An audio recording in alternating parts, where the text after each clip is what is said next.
Auväärt komandör, kes sa oled taevas, pühitsetud olgu sinu nimi, sinu kilovatid tulgu. Sinu tahtmine sündigu nagu kruusa anda ka asfalti peal. Etanoolivaba bensiini anna meile tänapäev ja anna mentidele andeks, et nad on mendid, nii nagu meiegi andestame iseendile.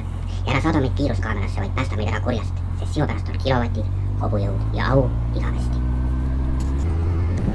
Tere, head sõbrad, mina olen Kalli Kalle. No kes Kalli olete ei teaks, kes mind ei teaks.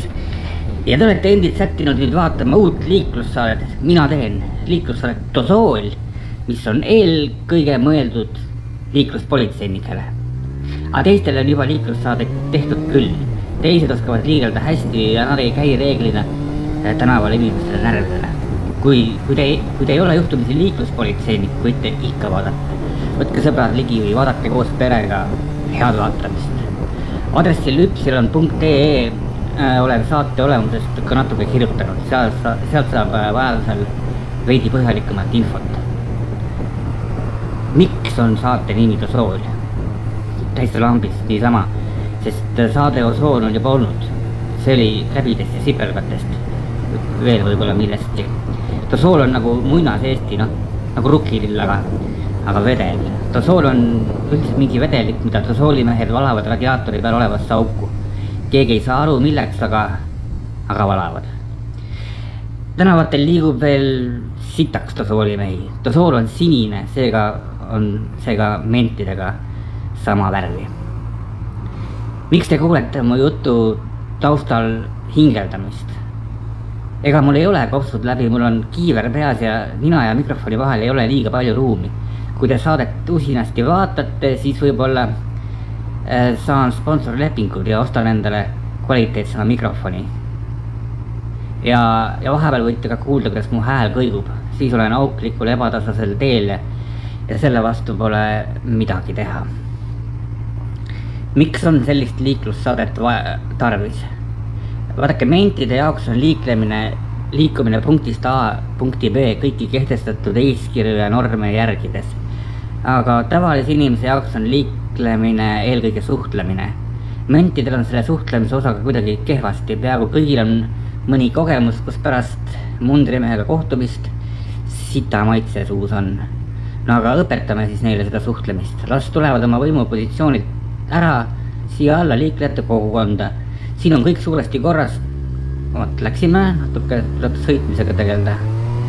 Siin on kõik korras, keegi ei liikle liikluseeskirjade järgi. See ei ole kuskilt moodi praktiline ja kohati isegi mitte võimalik. Kogukonnal on omad nii-öelda kogukonna reeglid, eeskirjad ja neist üldiselt ju peetakse ka.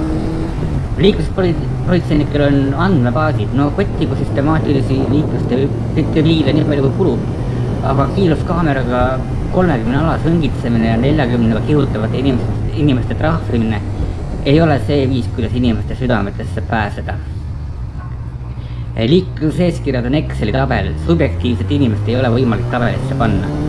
Kogukonna eeskirjad on selle palju parem versioon, kuhu on väike eksimus ja puhver sisse pannud.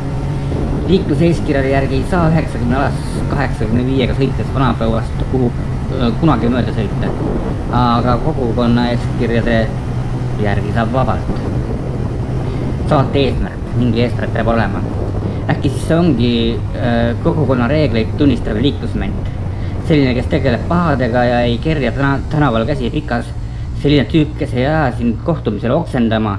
Selline, kellega võiks pärast tööd jalgpalli vaadata, võlut juua. Selline ment on ise kogukonna liige ja tegeleb liiklusidiootidega kogukonda tervikuna kottimata. Okei, aga hakkame peale. Te vaatate praegu järjekorras esimest saadet pealkirjaga Tosool ja selles me mitte ei lähe, vaid juba oleme linna peal ja veendume, et mitte keegi ei liigu siin eriti liikluseeskirjade järgi. Nii, siirdume ühissõiduki rajale, see on rohelistele sõidukitele, mul on rohelist värvi ratast. Vasakul on liiklushuligaan Volvoga, sõidab 65-ga kuskil. Okei, pole hullu, väike ülekiidus, kui sa kusagil puntrast pole, hoiab meelet pigem teravamad. 60 oleks tegelikult okei, linnas on autole +10 väga hea. Tsiklile pakuks +15, sellega peab üldisest voost veidi kiirem olema, kui elu armas on. Lähme mustakale vaatame, mis seal toimub. Praegu on hommiku vara. Pauk! Opa! Oleks ma praegu pikivahet hoidnud, ma oleks ka tagant sees olnud.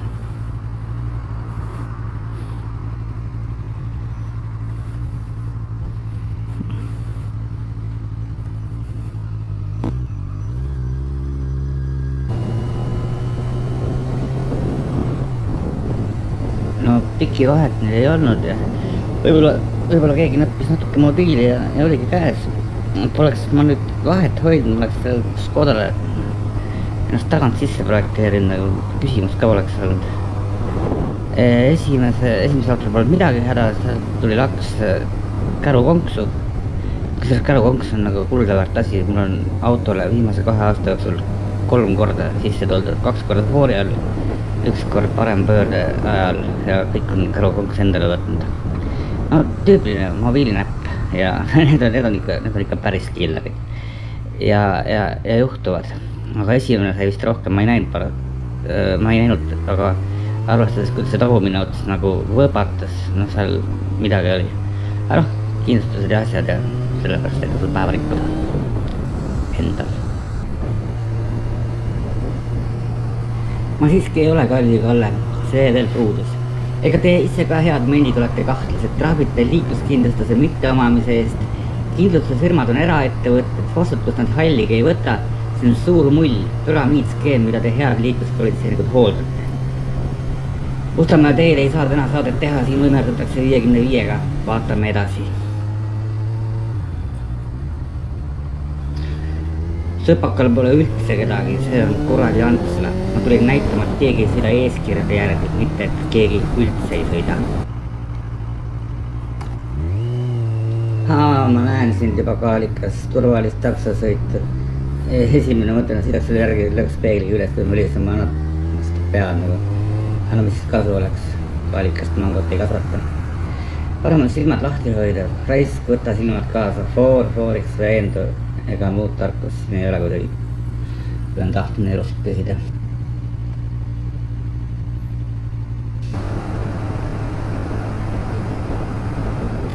Selline liiklussaade, juba kohe alguses üks mats ja ettesõit kirjas. Need matsapanijad sõitsid 50-ga ilma pikki vaheta, siin läheb kohe kõikide poolt väikeseks ületamiseks, aga oluliselt turvalisem on olukord.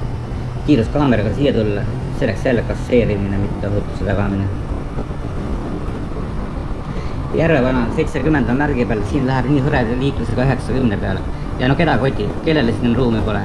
Siin saaks kõik juhiload ridames ära korjata, aga see oleks näotud. Liiklejad pole mõtet lolliks pidada.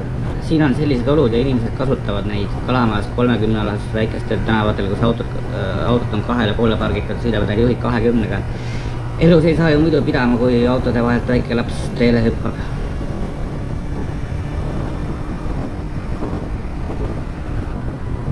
Võtame seda auku nagu seedetrakti ülemist osa. Meid on kõiki alla neelatud, olukord on selline, et liiklejate ja liiklusmentide suhe on omadega perses.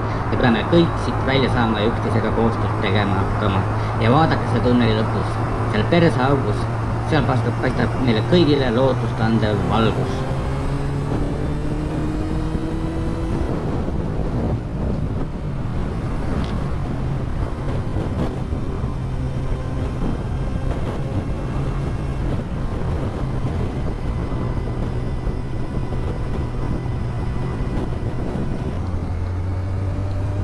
Punane tänav liiklust eriti pole ainult rikkumised. Süda hakkas valutama, ütlesin selle ette sõitnud taksojuhi kohta Kaalikas. Sõitsin eelmisel nädalal samamoodi, fooril lõi kõrvalsektsiooni roheliseks ja enne kui aru sain, olin keset ristmikku. Nii et vabandus Kaalika eest, see oli Kaalikalt Kaalikale.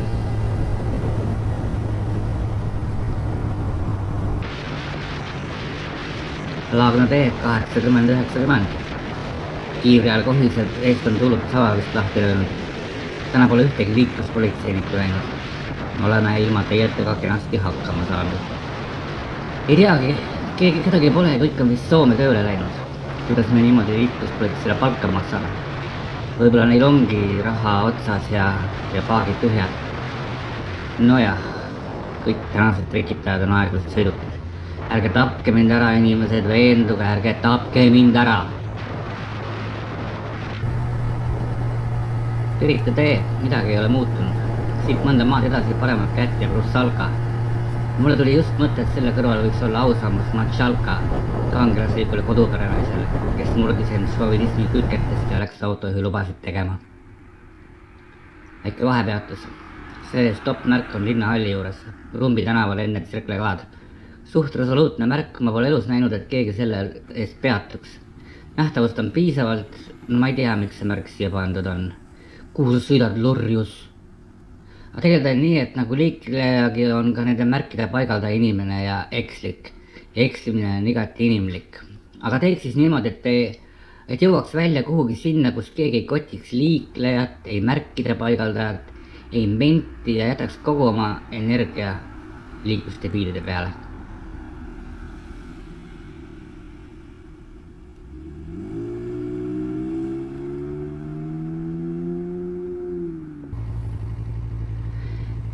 Selleks korraks küll. Sätin nüüd tagasi kodu poole. Suht siit saade sai, aga see oligi muide plaanis. Mida me õppisime? Ma arvan, et mitte midagi, mida me juba ei teadnud. Järgmine kord jätkame täpselt samamoodi. Siis äkki lobiseme vähem, võtame konkreetse teema, näiteks kiiruse ja kiirustamise ja arutame selle üle. Seniks tšau, head liiklemist, hoidke endid, käige vahepeal jala ka ja jalutage koera ja tehke kõike toredat, mis pähe tuleb. Tšauki!